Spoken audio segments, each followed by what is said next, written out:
নমস্কার বন্ধুরা, আজকে আমাদের গুরুত্বপূর্ণ কয়েকটি টপিক নিয়ে আমরা আলোচনা করব।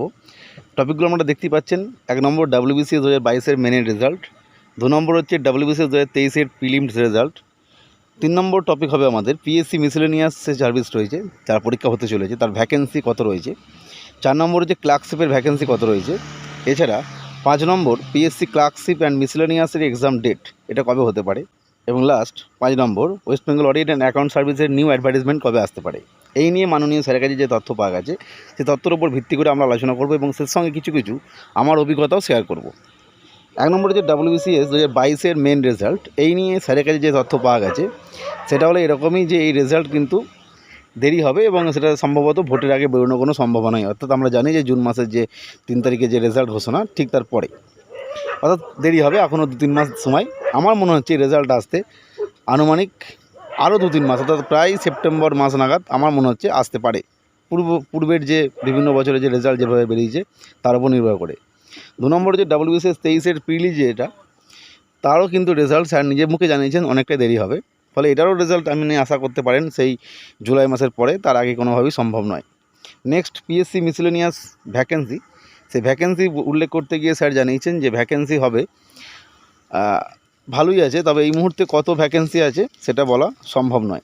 অর্থাৎ তিনি বলতে পারেননি কত ভালোই ভ্যাকেন্সি আছে এরকম বলেছেন। অর্থাৎ আমরা বুঝতে পারছি যে পূর্বের যে বিভিন্ন পরীক্ষাগুলো হয়ে গেল, ফুড এসআই বা WBCS-এর সি গ্রুপ, এ গ্রুপ, মানে যেগুলো রেজাল্ট বেরিয়েছে সেখানে কিন্তু খুব কম ভ্যাকেন্সি ছিল, তার থেকে এটা বেশি হবে আশা করা যায়।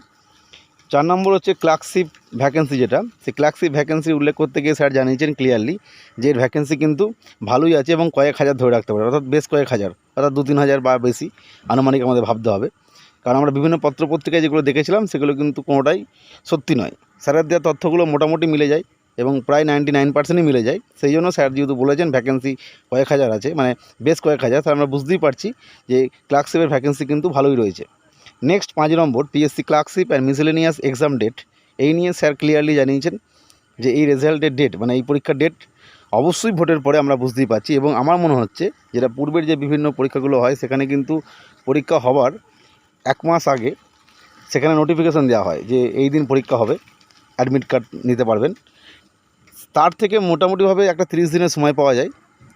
ফলে আপনি বুঝতেই পারছেন এই পরীক্ষা হতেও কিন্তু জুলাই মাসের আগে কিন্তু এই পরীক্ষা শুরু হওয়া সম্ভব নয়। যে কোনো পরীক্ষা প্রথমে কোনো একটি হবে, তারপরে পরেরটি হবে। এবার কোনটি প্রথমে হবে পরে হবে এই নিয়ে অনেকে বিভিন্ন বিতর্ক সৃষ্টি করছেন।